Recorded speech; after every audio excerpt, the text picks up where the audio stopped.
안녕하세요. 중국 현당대 소설 4주차 발표를 맡은 16학번 중국 외교통상 전공 서인덕입니다. 저희는 이번에 빠진 작가의 집이라는 작품을 통해서 저희가 느낀 점을 발표해 드리도록 하겠습니다.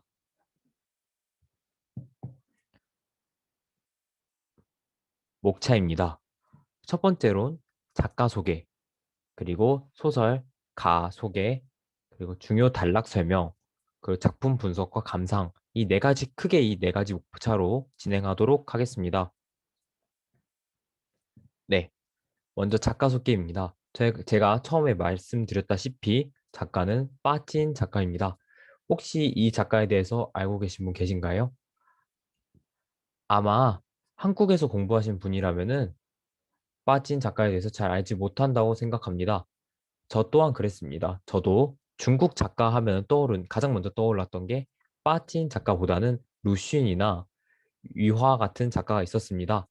하지만 저희 조의 중국 학우들과 같이 얘기해 본 결과, 물론 루쉔 위화 작가도 유명하지만 빠찐 작가 역시 영향력이 상당하다고 했습니다. 그걸 통해서 저도 이제 이 빠진 작가에 대해서 좀 알게 되었습니다. 그럼 이 빠진 작가가 어떤 작가인지 같이 한번 살펴보도록 하겠습니다. 빠진 1904년생이시고 스촨 청두의 관료이자 지주의 가정에서 태어났습니다. 그리고 23년에 오사운동을 계기로 혁명운동에 참가했습니다. 그 뒤로 프랑스로 유학을 가고 귀국 후에는 소설 월보의 멸망을 발표하고 1931년엔 저희가 오늘 발표하게 될 집, 가를 발표하고 뒤에는 봄, 가을까지 발표하게 됩니다. 또한 34년엔 일본 유학을 갔다 오고 81년엔 중국 작가협회 주석으로 선출됩니다. 중국 작가협회 주석 이름만 들어도 벌써부터 그 중국에서 영향력이 어땠는지 충분히 예측해 볼 수 있었습니다. 네, 빠진 작가님의 주요 작품으로는 경류 3부작 해서 가, 봄, 가을, 그리고 애정 3부곡 해서 안개, 비, 번개, 그리고 항전 3부곡 불1, 불2, 불3, 그 외에 멸망, 휴식의 정원, 차가운 밤, 산문, 수상록 등이 있습니다. 또한 문집으로는 14권의 빠진 문집, 5권의 수상록, 26권의 빠진 전집이 있습니다. 정말 그동안 수많은 작품을 써왔던 게 느껴졌는데요. 저도 이번에 빠찐 작가님의 가라는 작품을 보면서 빠찐 작가님의 어떤 그 글 쓰는 능력에 대해 상당히 깊게 감명받았고, 저도 기회가 된다면 앞으로 중국어를 계속 공부하면서 빠찐 작가님의 소설들을 보면서 공부를 같이 병행할 예정입니다. 네, 그럼 본격적으로 저희가 소개드릴 짜에 대해서 소개드리도록 하겠습니다. 네, 일단 먼저 저희 가는 집 가짜인데요. 말 그대로 집이란 뜻입니다. 그럼 여러분들은 집이라 하면은 어떤 이미지가 떠오르시나요? 네, 저는 집 하면은 아늑하고 따뜻하고 항상 돌아가고 싶고 그리운 그런 이미지가 떠오릅니다. 여러분도 그러실까요? 네, 그러면은 빠진 작가의 이 집도 과연 저희가 상상한 대로 그렇게 따뜻하고 그립고 또 항상 돌아가고 싶은 그런 곳으로 묘사되는지 같이 한번 살펴보도록 하겠습니다. 먼저 소설 배경은 중국 현대사의 전환점인 오사운동 시기입니다. 또한 사천성 청두를 배경으로 4대에 걸친 까오씨 일가의 삶입니다. 오사운동, 그리고 사천성, 청두, 이 두 가지 키워드를 들었을 때, 네, 저는 바로 빠찐 작가님의 유년 시기의 작품이 아닐, 유년 시기를 그린 작품이 아닐까라는 추측도 해봤습니다. 네, 중국 현대사의 전환점인 오사운동을 계기로 신문화 신사상이 퍼지면서 까오씨 가정에도 신사상의 물결이 주의 형제들을 중심으로 퍼지게 되었습니다. 네, 그만큼 이 작품에서도 그렇고 현실에서 그렇고 네, 오사운동의 영향력이 상당히 크다는 걸 알 수 있었습니다. 그럼 이 소설의 줄거리를 간단하게 설명드리겠습니다. 설명드리기 전에 먼저 저희가 이 작품은 장편 소설이다 보니 매 에피소드 뭐 어떤 인물의 감정까지 자세히 알려드리기에는 시간이 부족할 것 같아서 저희 조원끼리 상의해서 저희가 어떤 부분을 소개해드리면 좋을지 해서 간략하게 정리한 뒤 소개해드리는 점 양해 부탁드립니다. 그러면은 줄거리 소개해드리도록 하겠습니다. 네, 까오 집안을 중심으로 이 부유한 집안이 몰락하는 과정을 그리고 있습니다. 중심 인물인 주애신, 주애민, 주애후이는 까오 집안의 삼형제로 20대를 살아가는 청년들입니다. 주애민과 주애후이는 오사운동 이후 불어닥치는 신문화 바람에 이끌려 낡은 제도와 모순적인 가정의 울타리에서 벗어나고자 몸부림칩니다. 주애신도 사촌 메이와의 결혼과 유학을 꿈꾸었으나 할아버지의 계획에 따르게 되면서 그의 꿈은 무너집니다. 이들과 고종사촌지간인 치는 신여성이 되고자 노력하고 주혜민과의 사랑을 힘겹게 이뤄냅니다. 첩으로 끌려갈 상황이 되자 하녀 민펑이 선택한 자살, 그리고 메이와 주혜신의 아내 의주의의 잇따른 죽음은 주혜후이로 하여금 가정을 혐오하게 하고 결국 집을 떠나게 됩니다. 네, 이 간략한 줄거리지만 결국 저희도 알다시피 할아버지에 인해서 이 삼형제가 모두 힘들어하고 또 변화를 겪고 슬픔을 겪고 고통을 겪는 그런 줄거리입니다. 할아버지 즉 9세대와 또 이 삼형제 신세대의 갈등으로 인해서 부유한 집안도 몰락하는 과정이 그려져 있고 그 더 크게 봐서는 9세대인 봉건제도 봉건사회를 풍자하며 북봉건 사회와 신세대의 갈등으로 인해서 집안 전체가 무너지는 그런 모습까지 볼 수 있었습니다. 네. 그럼 저희가 이 소설을 읽으면서 여러분들께 소개해드리고 싶었던 몇 단락들이 있었습니다. 그 중요 단락들을 설명드리면서 저희가 이걸 왜 중요하다고 생각을 했고 더 왜 인상 깊었는지 설명을 드리도록 하겠습니다. 네. 저희 조는 중국하고 한국하고가 이제 따로 이제 한국 소설도 있고 중국 소설, 중국어 버전 소설도 읽었기 때문에 두 가지 버전 같이 해서 보여드리도록 하겠습니다. 먼저 읽어드리겠습니다. 我们是青年，不是愚人，不是敌人，应当给自己把幸福争过来。 나는 청년이다. 나는 기영아도 아니고 바보도 아니다. 나는 나 자신의 행복을 내 힘으로 찾아야 한다. 네, 첫 번째로 저희가 이 문구를 선택한 이유는 저는 개인적으로 이 청년이라는 단어가 매우 희망차다고 느꼈습니다. 왜냐하면은 그 당시 사회에서 청년들은 매우 굴복되어 있는 상황이었는데 이 청년이란 단어를 보고 그 뒤에 잇따른 문장들을 보면서 그래도 이 문장이 청년들에게 힘을 주고 또 동기부여가 될 수 있도록 했다고 생각을 했습니다.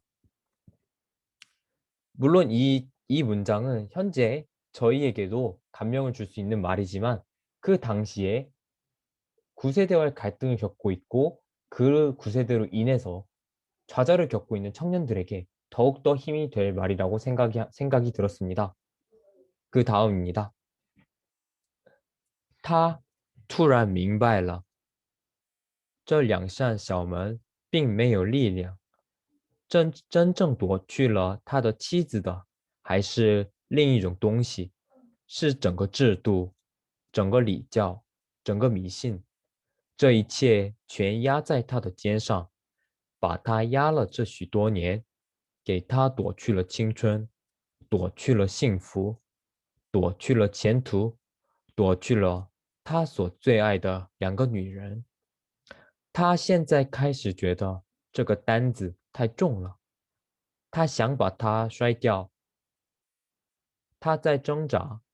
然而，同时他又明白他是不能够抵抗这一切的，他是一个无力的、懦弱的人。 갑자기 그는 아내를 빼앗아간 것이 조그마한 문짝이 아니라 모든 제도와 예의, 도덕, 그리고 미신의 힘이라는 것을 깨달았다. 이 모든 것이 수년간 그의 어깨를 내리눌러 청춘과 행복과 그가 사랑하던 두 여인을 빼앗아간 것이다. 그는 이제야 그가 짊어진 짐이 너무 무겁다는 것을 깨달았다. 그 짐을 벗어내려 발버둥 쳤지만 무기력하고 연약한 그는 모든 것에 저항할 힘조차 없었다. 네. 저희가 이 문단을 꼽은 이유는 먼저 9세대의 전형적인 9세대 특징들이 좀 많이 모여 있다고 생각을 했습니다. 문장에서 보시피 모든 제도와 예의, 도덕 그리고 미신의 힘. 딱 봐도 신세대보단 9세대에 가까운 단어들이며 또 이런 요소들, 9세대의 요소들로 인해서 그 밑에 나오는 청춘과 행복이 굴복되었다는 점을 보여줬습니다. 정말로 슬픈 사실이며 이건 이제 저희가 또 그 전 3주 동안 배웠던 소설들을 같이 보면 루신의 소설이나 그런 것들 보면서 그 당시에 9세대, 즉 봉건제도, 봉건사회로 인해서 굴복된 젊은이들의 그런 녹록지 않은 현실 상황을 보여주고 있는 것 같았습니다. 물론 여기서는 여인, 이렇게 좀 가볍게 그래도 비유를 들었지만 아마 그 당시의 젊은이들은 여인뿐만 아니라 그 외의 모든 것들을 잃고 굴복하고 어쩔 수 없이 따라야 되는 그로 인해서 저항할 힘조차 느끼지 못하고 저항할 생각조차 하지 못한 그런 슬픈 현실을 보여주는 문장 같았습니다. 그래서 여러분들께 소개해 드렸습니다. 다음입니다. 这水，这可祝福的水呀、他会把他从住了18年的家带到未知的城市和未知的人群中间去。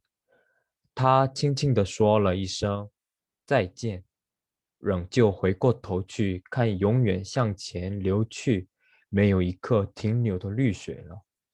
강물이여, 축복받아야 할 강물이여, 너는 나를 18년 동안 살아온 내 집으로부터 미지의 도시, 미지의 사람들에게로 실어다 주는구나. 그는 마지막으로 뒤를 돌아보며 안녕 하고 나직이 중얼거렸다. 그러고는 다시 고개를 돌려 잠시도 쉬지 않고 영원히 흘러갈 푸른 강물을 내려다 보았다. 네, 저희가 마지막으로 이 문단을 소개드린 이유는 정말 여운이 많이 깊어서 소개드립니다. 먼저 저희가 앞서 말했던 집이란 개념을 생각해 보면은 저희가 평소에 생각하는 집은 따뜻하고 안락하고 아늑하고 또 항상 돌아가고 싶고 또 돌아가면 좋을 것 같고 그런 감정을 주는 집이 여기서는 떠나는 대상이 됩니다. 하지만 또 이 말투와 이 어투를 보면은 집이 결코 그런 대상으로 느껴지지 않고 오히려 홀가분하게 떠나보낸 존재처럼 느껴졌습니다.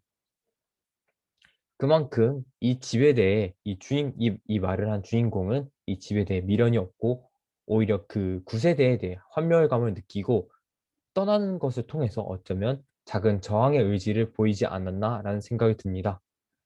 물론 마지막에 안녕이라고 고개를 돌면서 살짝의 미련을 보여주지만 그건 역시 그 역시도 그저 집에 대한 잠깐의 감정을 다 털어버린 행위로 저희는 해석을 했습니다. 그래서 저희는 이 세 가지 문단을 여러분들께 소개해드렸고 저희는 이 세 가지 문단에서 나왔던 공통적으로 느꼈던 거는 9세대와 저항했던 젊은이들이 매우 힘들었다는 것을 느꼈습니다. 특히 마지막 문단에서 말씀드렸던 집을 떠나는 장면을 보면서 어쩌면 9세대 영향력이 너무 커서 어쩔 수 없이 떠나게 되는 것조차도 저항 행위가 되는 거에 대해서 상당히 놀랐습니다. 만약 신세대가 좀 더 주도권을 잡았고 9세대에 확실한 저항이 되었다면 아마 집을 떠날 이유는 없었을 것입니다. 하지만 집을 떠나다는 건 역시 그 당시에 9세대는 상당히 영향력이 컸고 저항하는 신세대는 그렇게 녹록지 않은 현실을 항상 살아와야 했다라고 저희는 해석을 했습니다. 네, 다음으로는 저희가 또 나름의 작품 분석과 감상을 또 해봤습니다. 먼저 시대적 비평으로는 일단 이 시기가 오사운동 시기라는 점에서 가장 큰 비평을 할 수 있을 텐데요. 오사운동이란 중국에서 일어난 항일 운동이자 제국주의에 반대하는 운동이지만 중국의 신민주주의 혁명의 출발점으로 평가되며 또한 근대사, 현대사의 새로운 기원을 여는 사건으로 평가합니다. 이, 이 오사운동은 애국운동에 그치지 않고 봉건주의에 반대하고 과학과 민주주의를 제창하는 문화운동의 요소를 띤 광범위한 민중운동으로 발전하는 계기가 되었습니다. 하지만 저희가 이때까지 수업 시간에 배운 소설들과 이 빠진 가소설을 읽어보면은 이 오사운동 시기에 젊은이들의 그 상당한 굴복적인 현실을 읽을 수 있었습니다. 네. 그 다음으로는 저희가 소설에 나온 인물들에 대해서 조금 더 소개해 드릴 텐데요. 먼저 할아버지입니다. 할아버지가 이제 이 주의 신을 중심으로 한 삼형제로 한 인물들과의 가장 적대적인 인물인데요. 할아버지는 전형적인 구세대를 보여주는 대표 인물입니다. 즉, 구세대에 저희가 앞서 문단에서 소개드렸듯이 구세대의 안종 미신이나 혹은 뭐 예절 뭐 이런 것들을 강요하면서 이 삼형제들에게 상당히 혹독했고 또한 소위 저희가 현재 말하는 꼰대 같은 모습들을 많이 보여주곤 했습니다. 네, 다음으론 주의 신입니다. 봉건 예교의 장기간 영향을 받은과 동시에 오사운동의 신사상도 접하는 인물입니다. 장선으로서의 책임과 자신의 신념의 충돌에서 어쩔 수 없는 희생자라고 할 수 있습니다. 네, 장손이어서 말 그대로 9세대의 영향도 많이 받았고 또 뒤에 불어오는 신세대의 영향도 많이 받았습니다. 그 가운데서 두, 사실 주의 신이라는 인물은 두 가지의 토끼를 욕심을 다 챙기기 위해서 두 마리의 토끼를 잡기 위해서 결국은 모든 것을 잃고 또 어쩌면 신세대에게는 이제 저항 의지가 없는 그런 나약한 인물로 느껴졌을 거고 또 9세대에게는 또 9세대를 전통 이어가지 않는 그런 나쁜 존재로 여겨졌을 겁니다. 그 사이에서 결국 희생되었다라고 저희 조는 생각을 했습니다. 다음은 주혜민과 주혜후입니다. 주혜민은 주혜후와 함께 사회 부조리에 대항하고 할아버지, 즉 9세대에 대항하지만 자신의 사랑을 우선시하여 친과의 교류를 이어나가면서 9세대들의 봉건적 예교에서 벗어나 자신의 길을 가려고 하는 인물입니다. 주혜후이는 신사상의 대표적인 인물로 자유를 갈망하며 전통적인 관습에 적극적으로 투쟁합니다. 네, 앞서 말했던 인물들과는 다르게 매우 적극적으로 대항한 젊은이의 모습을 보일 수 있었는데요. 이 두 인물 둘 다 매우 적극적인 저항을 하면서 할아버지와 적극적으로 또 대항을 하고 결국 자신들의 가려고 하는 가려고 하는 인물들인데요. 하지만 소설에서도 이 두 인물들도 적극성과는 반대로 매우 힘들고 매우 어려운 과정들을 거치면서 그렇게 저항을 하게 됩니다. 이 인물들만 봐도 이 네 명의 인물을 봤는데요. 할아버지, 그리고 그 가운데 9세대와 신세대 사이에 있는 주의신과 또 주의민, 주의후이, 적극적으로 대항한 존재. 이 세 존재만 봐도 그 당시 사회가 정말 많은 부분에서 갈등이 일어났구나라고 생각을 했습니다. 네. 결국 이 작품은 봉건적 유교적 제도와 사상을 비판하고 또한 가부장적 신분 질서가 낳은 비극들입니다. 신사상을 접하는 세대와 구세대 간의 갈등 역시 그렸습니다. 네. 앞서 말했듯이 구세대에 대해서 저희가 말씀 많이 드렸는데요. 봉건적 유교적 제도의 사상, 그리고 가부장적 신분 질서, 이 단어들이 결국 구세대를 표현하는 단어들입니다.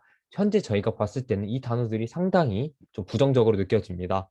하지만 그 당시에는 매우 당연시 됐던 것들이라서 신세대들이 더욱 힘들었을 것이라 생각됩니다. 이 작품은 빠진 자신이 어려서 자랐고 훌 뛰쳐나온 자기 집을 바탕으로 한 소설입니다. 인습의 얼매인 봉건적 가정과 무능하고 부패한 지주나 관료 등의 권위주의에 의해 새싹이 짓밟히고 젊은이가 억눌리어 마침내는 희생돼가는 낡은 제도에 대한 억센 반항을 그린 것이다. 네, 맞습니다. 저는 이 작품을 읽으면서 계속 저희가 전에 계속 얘기했던 루쉰 작가의 작품들이 막 머리에서 떠올랐습니다. 정말 매우 힘들고 젊은이들이 짓밟혀져 있을 텐데 이 가운데서 루슌이나 빠진 작가는 소설이라는 작품을 소설을 통해서 그 젊은이들에게 굴복되어 있는 젊은이들에게 희망을 주고 또한 이 적극적으로 대항하는 모습을 보여주고 싶었던 것 같습니다. 아마 이런 작가들의 작은 노력들이 모여서 현재는 이런 봉건적 유교적, 뭐 가부장적 이렇게 이런 것들이 부정적으로 느껴지는 신세대가 다가오지 않았나라는 생각이 듭니다.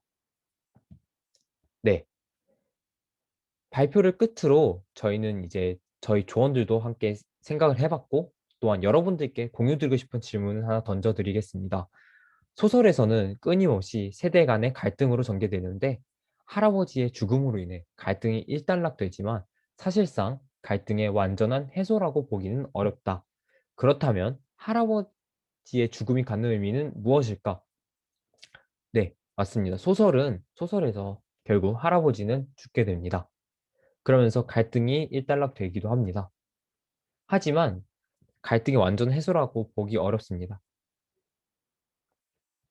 네, 일단은 저희는 이제 저희 조원끼리도 상의를 해본 결과 일단 할아버지의 죽음은 일단 갈등이 일단락될 수 있습니다.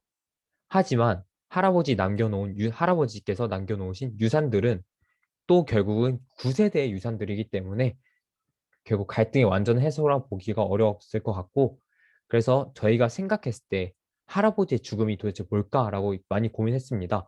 어떤 학우는 할아버지의 죽음은 그냥 해프닝처럼 느껴질 수도 있다라고 했습니다.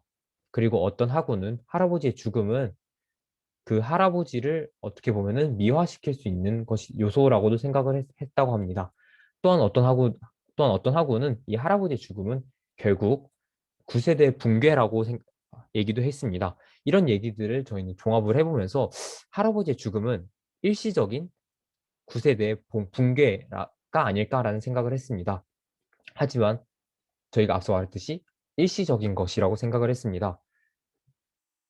저희가 일시적이라고 생각한 이유는 할아버지가 나가도 할아버지 유산은 계속 남아있고 그 이상으로 또 할아버지가 그동안 쌓아온 것들도 결국은 9세대의 것이고 결국 그 몰락했지만 그 집안 역시 9세대의 영향을 많이 끼친 집으로서 결국 죽음은 물론 그 9세대와 신세대 갈등을 일시적으로 해소시켜주긴 했지만 결국은 다시 갈등을 야기할 수도 있는 요소들이 남아 있어서 일시적인 봉건 제도의 9세대의 붕괴라고 생각을 했습니다. 혹시 여러분들은 생각이 어떨까요? 아마 이 소설을 읽으면서 할아버지와 이제 이 삼형제 간의 이 갈등이 상당히 고조되는 것을 볼 수 있는데 처음엔 저도 할아버지의 죽음이 어쩌면 조금은 통쾌했다고 느꼈습니다. 아마 제가 이 소설 삼형제에 대입을 해봐도 조금 통쾌하지 않았을까라 생각을 해봤는데 하지만 한 번 더 생각해 보니 할아버지가 죽어서 일시적으로 통쾌할 수 있으나 그러나 그 뒤에 그 뒤에 돌아오는 허방감 그리고 또 아직 남아있는 9세대의 자녀 유산들 이런 것들을 보면은 결코 9세대가 신세대가 9세대를 뭐 이겼다 이렇게 표현을 못할 것 같습니다. 그래서 결국 마지막에 주혜미는 집을 떠나는 게 아닐까라는 생각이 듭니다. 아무리 할아버지가 돌아가셨어도 그 유산들은 남아있고 9세대는 여전히 존재하기 때문에 어쩌면 작은 저항의 의지로 집을 떠났을 거라 생각이 듭니다. 만약, 네, 또 하나 질문 드리겠습니다. 만약 할아버지의 죽음이 만약 9세대의 완전한 붕괴라고 생각을 했을 때는 이 삼형제가 또 어떤 감정을 느꼈을지도 상당히 궁금합니다. 하지만 그 부분에 대해서는 저희가 생각을 잘 못했지만 그런 질문 또한 한번 여러분들께 드리고자 합니다. 네, 저희는 이 작품을 같이 상의를 하면서 어떤 학우가 했던 말이 매우 인상 깊어서 좀 이렇게 따로 여러분들께 소개해 드리려고 합니다. 물론 조금 말의 정리는 있었지만 그 당시에 좀 같이 작업을 했던 하구가 가는 성공한 작품이 아니라고 했습니다. 그래서 저도 상당히 놀라서 그 뒤에 이 이야기를 계속 들어봤는데 오늘의 독자들은 27의 젊은 나이에 쓴 소설에 대해 관용이 있기를 바랄 뿐이다. 그러나 나 자신은 이 작품을 몹시 좋아한다. 왜냐하면 그것은 적어도 나에게 청춘은 아름답다는 사실을 깨우쳐주기 때문이다. 나는 끝까지 기억할 것이다. 청춘은 아름다운 것. 그리고 이것은 내 삶을 고무하는 원천이라는 것을. 네, 이렇게 평가를 했는데요. 사실 저희가 앞서 말했듯이 이 가는 뭐 구세대와 신세대의 갈등, 이 초점이 맞춰져 있지만 또 이 하구는 상당히 좀 다른 초점에서 소설을 바라봐서 또 여러분들께 또 소개해드리고 싶었습니다. 네, 말 그대로 청춘에 대해서 좀 더 초점을 뒀는데요. 청춘을 중점으로 둔 관점이라서 그런지 확실히 그 저항하고 또 적극적으로 뭘 하고 이런 모습이 되게 멋있게 보였다고 생각이 들었습니다. 저도 이에 대해서 어느 정도 동의를 했고 또한 이 청춘은 아름답다는 사실을 깨워주기 때문이다. 네, 그렇게 저항할 수 있고 적극적으로 행동할 수 있기에 저희 청춘은 아름답다고 생각이 듭니다. 그렇습니다. 또한 이 청춘, 또 저희가 또 이 소설과 이 청춘에 또 접목시켜 보면은 또 다른 꼰대라는 문화도 결국 한국의 꼰대라는 문화도 자연스럽게 떠오르게 되는데요. 이 꼰대 문화 역시 청춘과 반대되는 개념이고 어쩌면 저희가 이렇게 청춘이 아름답다 이런 것도 또 다음 세대에게는 어쩌면 꼰대같이 느껴지지 않을까 그런 발언이 되지 않을까라는 걱정이 들기도 합니다. 하지만 지금은 저희는 청춘이기 때문에 여러분들도 즐기시길 바라며 발표를 마치도록 하겠습니다. 네, 이상 빠진 가에 대해 발표를 맡은 서인덕이었습니다. 혹시 여러분들이 저희 발표를 듣고서 빠진 작품에 대해서 갖거나 혹은 빠진 가에 대해서 또 더 궁금하거나 그런 점 있으면은 네, 뭐 혹시 저에게 연락을 주시면은 뭐 저희가 뭐 소설을 빌려드리든지 할 수 있을 것 같습니다. 여러분들도 발표를 즐기셨길 바라며 발표 마무리하도록 하겠습니다. 감사합니다.